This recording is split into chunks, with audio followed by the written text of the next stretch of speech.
Sí, mi nombre es Gonzalo Ballesteros, soy el excoordinador de asesores de la Comisión de Relaciones Exteriores del Senado de la República.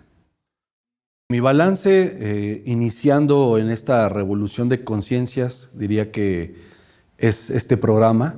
Creo que toda la gente que ha ayudado a informar desde sus trincheras y lograr hacer programas de televisión, hacer programas donde se invite a personalidades, donde se invite a gente de los pueblos, de los barrios, de las colonias, a informar, eso es realmente algo que inició esta revolución de conciencias, ¿no? Entonces, uno de los balances que se puede decir al principio es que se abrió una pared que nos estaba evitando comunicarnos y decirnos cómo construir, hacia dónde caminar, amalgamar las distintas fuerzas y los movimientos, el pensar de las izquierdas, el progreso, ¿no? Como tal, el pensamiento progresista era muy difícil de cuajar y cristalizar, y gracias a medios de comunicación como este se ha estado haciendo, ¿no?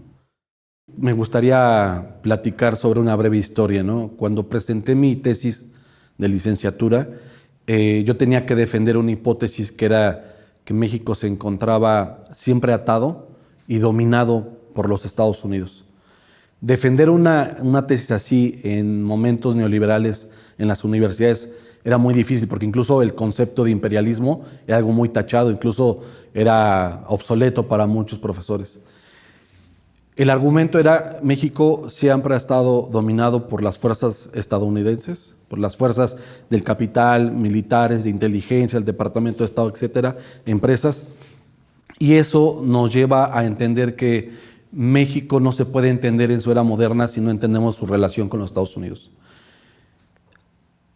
Uno de los, quizá, de las evaluaciones que podemos hacer al final de este sexenio es entender que la persona que llegó a la presidencia, López Obrador, sabía perfectamente que no podía jugar de una manera exabrupta con los Estados Unidos, que no podía irse directamente a la yugular como otros mandatarios lo llegaron a hacer en América Latina, porque eso traía costos. Entonces, se tenía que elevar la diplomacia y entender que con ellos hay que aprender a jugar un juego de ajedrez extremadamente complejo. Entonces, considero que Andrés Manuel lo primero que tuvo en su mente fue recordar a grandes diplomáticos, y yo creo que entre ellos, pues seguramente Pérez Gay fue quien le dijo: vámonos por aquí, vámonos por allá. El embajador Jorge Eduardo Navarrete también le ha de haber dicho muchos consejos de cómo llevar la presidencia frente a los Estados Unidos, y yo creo que el entender y revivir el artículo 89 de la Constitución y ponerlo realmente como un rector de cómo se debe hacer la diplomacia, creo que eso fue lo que ayudó mucho. Creo que Andrés Manuel tiene dos personalidades, bueno, es multifacético, pero tiene dos grandes personalidades, ¿no? Una, la que conocemos en las mañaneras, ante el pueblo, este carisma que siempre nos convoca a quererlo más, ¿no? Y por otro lado es el hombre calculador, el hombre callado, el hombre que está analizando todas las situaciones, y creo que eso ha llevado mucho a cómo se hizo la relación con los Estados Unidos. Ese prudencialismo que está en su mente es lo que ayudó a que los Estados Unidos pudieran tener muy buenas negociaciones. No ha sido nada difícil, nada fácil, ha sido extremadamente difícil. Pero esta alta diplomacia que él hizo logró que por primera vez se nos diera respeto a nuestra relación, quizá en la era moderna, que entendiera a los Estados Unidos de que hay un pueblo que totalmente despertó y que le entrega esta popularidad a un presidente, lo cual para la visión de la Casa Blanca es algo siempre de preocupación para ellos, ¿no? O sea, una preocupación de decir: no te metas con alguien tan popular. ¿Por qué? Porque no sabemos cómo nos va a reventar o cómo va a venir el blowback de algo que hagamos, ¿no? Entonces, yo creo que eso ayudó mucho a que se dieran las cosas más tersas, ¿no? Y creo que también Andrés Manuel entendió perfectamente quién era Donald Trump y entendió perfectamente quién era Biden, ¿no? Entonces, considero que una de las grandes evaluaciones fue: acércate de grandes diplomáticos, de experimentados diplomáticos. No te acerques a estos diplomáticos neoliberales, vendepatrias, etcétera, que además son en la mayoría muy jóvenes, sino ármate de un verdadero equipo de diplomáticos, y con ello construye la política exterior, pero además sé flexible, ¿no? O sea, flexible en el sentido de todo lo que venga, hora tras hora, paso a paso, tratemos de dirimirlo y veamos cómo podemos ir construyendo. Y además, su gran argumento es, somos amigos, ha habido abruptos, pero nosotros somos amigos y nos respetan. Y creo que eso no lo dice de lengua para afuera, ¿no? Creo que hoy en día podemos decir orgullosamente, sí ya hay un gran respeto por parte de la nación americana hacia el pueblo mexicano. Yo creo que las relaciones que tiene México con América Latina son relaciones que van a tratar de cuajar siempre, de encontrar el camino idóneo para una integración de América Latina. Eso es a donde siempre se va a conducir la relación de México con América Latina y el Caribe. Y considero que va a ser muy difícil que podamos llegar a una integración, pero México va a estar apostando y apostando, y creo que con ello también hay un apostarle o un acercarse a las naciones que han tenido esta vulnerabilidad junto con las embajadas estadounidenses, los pequeños golpes de Estado, las estabilizaciones. Creo que México es un verdadero hermano, no hermano mayor, para no utilizar este tipo de lenguaje que se utilizaba más o menos como en los 80, sino que realmente es un hermano que está ahí para apoyar, para entender que hay pueblos que requieren este apoyo que no habían tenido hace mucho tiempo, ¿no? Y espero y considero que lo que viene a futuro, lo que viene en el siguiente sexenio, sea tratar de concretar, pero con cosas, digámoslo así, no tratar de hacer mucho, sino pequeñas cosas, ¿no?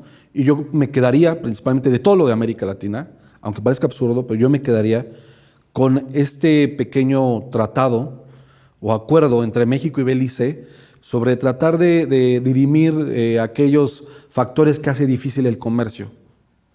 Y fíjate, no es nada absurdo, porque si algo ayuda a la integración de manera concreta, es tratar de quitar las barreras arancelarias. Y creo que eso es realmente lo que te lleva a una integración, porque culturalmente la somos. Pero lamentablemente, en la forma de ver la realpolitik en las relaciones internacionales, la cultura no siempre te puede ayudar a despegar una verdadera integración. Más bien, tiene que ser por cosas palpables, reales. Y creo que es el comercio. Entonces, Andrés Manuel López Obrador lo deja bien sentado, y creo que eso es lo que nos debemos ir haciendo con cada país en América Latina. Tratar de eliminar los aranceles y unificarnos a nivel comercial. Eso realmente nos va a llevar un gran camino, y eso es lo que creo que dejó a Andrés Manuel muy bien cimentado. Tenemos que plantearnos una relación de gran hermandad y estratégica con Guatemala. Creo que esto también debe ser a nivel de conciencia de todas y todos los mexicanos, de que Guatemala no es simplemente un país que está ahí nada más y bueno, no nos importa y bueno, veamos el mapa a ver qué más nos encontramos. No, Guatemala tiene una presencia cultural muy fuerte de frontera, además de que, lo sabemos, en el pasado éramos toda una nación. La nación maya se sigue extendiendo de ahí y mucho más. Y creo que los problemas que tiene Guatemala debe ser de tal preocupación para México, porque también su estabilidad va a ser estabilidad de nuestra frontera. Entonces creo que debemos de pensar en Guatemala como un aliado altamente estratégico y pensar que el comercio con ellos, instituciones sólidas, el poder seguir promoviendo los programas como Jóvenes Construyendo el Futuro o Sembrando Vidas, se puedan engrosar o incluso meter más programas y coadyuvarnos en conjunto, porque además Guatemala es también un país que comparte mares, que tiene ahí zonas costeras, y ese es un Caribe mexicano que siempre nosotros vamos a tener gran interés, y no permitir que tengan intereses las corporaciones u otras naciones que están ahí tratando de estabilizar. Entonces, hay un montón de factores geopolíticos del por qué pensar que Guatemala es realmente uno de los grandes aliados estratégicos, y cuando nosotros pensamos en aliados estratégicos para México, pensamos en Estados Unidos, Canadá o la Unión Europea, pero nunca pensamos que Guatemala es una gran nación para que podamos crecer en conjunto. Por eso digo, no hay crecimiento de frontera sin Guatemala. Entonces, eso es poner muchísima atención, y creo que el haber hecho los programas del presidente Andrés Manuel López Obrador, introducirlos a Guatemala, es de verdad una visión que pocos tienen en materia de relaciones internacionales desde México. Algo que debe de poner muchísima atención el gobierno que entra es saber que una gran cantidad de zonas del norte necesitan agua potable. Creo que hay que poner mucha atención a eso, porque el nearshoring o la relocalización de empresas que principalmente va a estar el Bajío y el norte, van a necesitar, por un lado, muchísima energía, gas, electricidad, que ya lo está haciendo muy bien la CFE, pero van a necesitar agua potable, porque si no se reordena este tema, podrían verse muchas colonias, pueblos, mucha gente afectada por la falta de agua potable. Entonces, es importante entender que las industrias que puedan llegar van a necesitar una demanda tan grande que eso podría ver afectado o afectar a otras poblaciones. Entonces, lo primero es el agua. Yo creo que espero, y yo sé que como la doctora Claudia Sheinbaum es una persona de ciencia, va a entender perfectamente este factor, ¿no? Lo segundo, a mi parecer y a mi análisis, es que necesitamos al menos 50,000 elementos más para la Guardia Nacional.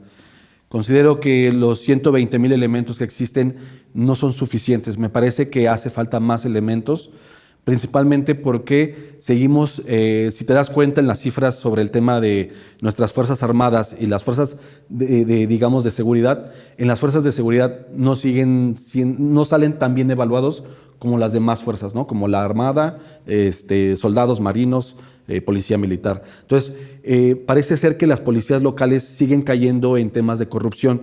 Entonces, la única manera para no entrar en un conflicto de Estado, de decir, a ver, limpiemos por completo, quitemos a los policías, pongamos nuevos, para no meternos en eso porque hay derechos humanos, derechos laborales, etcétera, hay que aventar más elementos de la Guardia Nacional. Y además, esto también es muy importante, que los elementos de la Guardia Nacional, como vienen formados por marinos y militares, y además tienen cursos especializados de derechos humanos, y son de nueva generación, estamos hablando que entran entre por ahí de los 18 años en adelante, tienen mejor capacidad de entender qué es ser un agente de las Fuerzas Armadas o qué es ser un agente de seguridad y de la paz. Entonces, me parece que es por esto que se requeriría más demanda de Guardia Nacional a nivel nacional, ¿no? Me parece que es un punto muy importante. Otro punto muy importante que también considero es que hay que aplaudir el trabajo de la SEDATU y que eso continúe.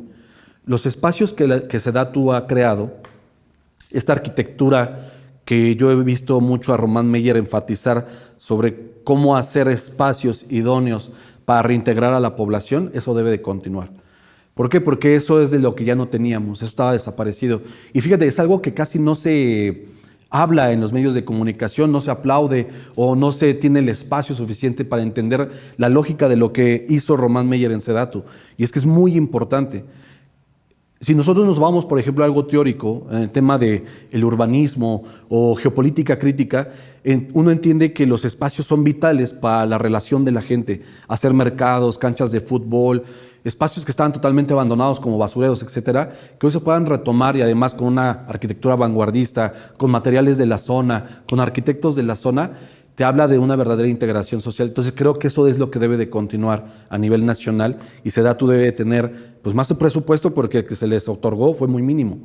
Pero hay demanda de que más espacios se puedan rescatar y que en todo ello se construyan lugares idóneos para la población. Me parece que eso es muy olvidado y es importante decirlo, de lo cual hay que mejorar o hacer o engrosar, ¿no?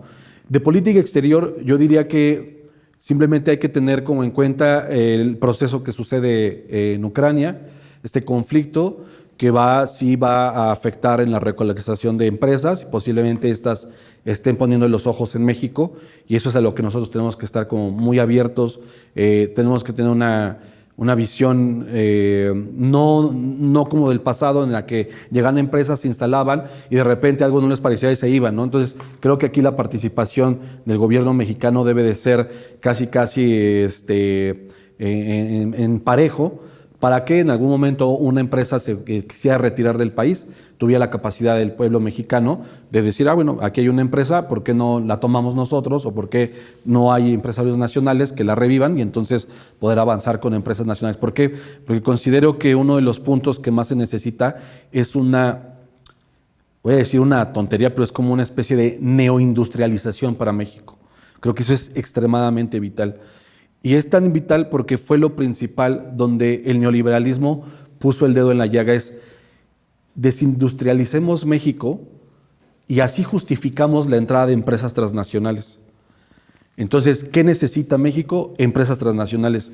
Había un argumento muy interesante de nuestro antiguo negociador del TEMEC que decía, Jesús Seade, Los tratados de libre comercio son simplemente puentes. Depende de cada nación qué quiere cruzar por esos puentes. Si tú tienes empresas poderosas, vas a poder hacer un gran comercio. Si no las tienen, te van a inundar del comercio que viene del externo. Entonces, no es el problema el tratado. Los tratados no son el problema. El problema es si tú tienes la capacidad industrial para poder vender mercancías. Entonces, una de las grandes pautas que dejó Andrés Manuel López Obrador, que él consideró en sus grandes discursos de política exterior en visitas a países de América Latina, fue: necesitamos crear una especie de América del Norte reforzada en la que todas las materias primas que tengamos aquí las podamos convertir en lavadoras, mercancías, plusvalía, etc. Él hablaba de esta idea de que no dejáramos que todo el comercio nos llegara de China, porque un conflicto entre Estados Unidos y China traerá un conflicto global. Entonces él decía, mejor tratemos de otorgar a esta América del Norte una suficiente potencia económica e industrial, también para poder hacer una sustitución de mercancías, como sucedió en los 70. Entonces, fíjate qué interesante que el presidente haya aventado algo que tiene que suceder. Entonces, ahí es donde nos tenemos que posicionar y eso es lo que se tiene que hacer. Ya se quedaron algunas bases, pero hay que rescatar mucho, ¿no? Y principalmente aceros.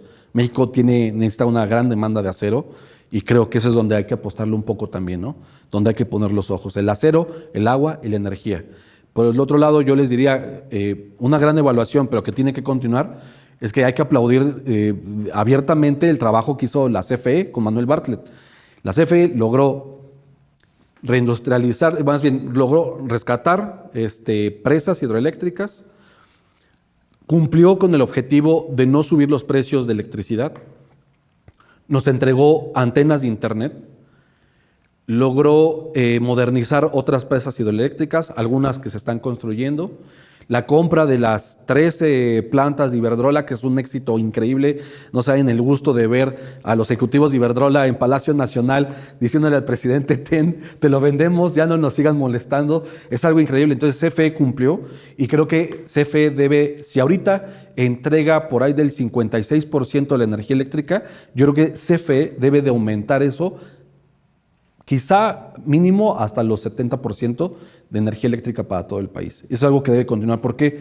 Porque si uno considera una nación estable, con suficiente poder económico, lo necesita gracias a energía. Y en eso también CFE se puso muy bien a las pilas, lograron hacer un nuevo contrato con esta antigua empresa canadiense para los gasoductos, y ahora, cuando antes se construían gasoductos, pues CFE no tenía ninguna participación, ahora CFE tiene una gran participación y es muy importante. Los gasoductos son extremadamente importantes para la nación. Y además que cumplió también CFE en decir, bueno, tanto atacan al presidente López Obrador de que no tiene una política clara sobre materia energética y medioambiental, pues claro que CFE le entregó que la modernización de las hidroeléctricas es la mejor manera de entregar energía renovable, ¿no? Entonces, me parece que son esas cosas que están aquí, pero que hay que seguir avanzando en ellas y que en esta evaluación del sexenio hay que entender que se cumplió una gran frase del presidente López Obrador que viene recogida de una serie de intelectuales que venían del Colegio de México, la UNAM, y quienes decían, si no mal recuerdo, el mayor exponente es Lorenzo Meyer, que la mejor política exterior es la política interna. ¿Qué quiere decir? Que la manera en cómo podemos salir al mundo es la fortaleza interna que tengamos. Por más que vayamos a hacer una fiesta patria, al consulado de Tú las traes, donde sea, y estemos celebrando, eso no tiene tanto significado cuando realmente a lo interno de tu país tienes estabilidad.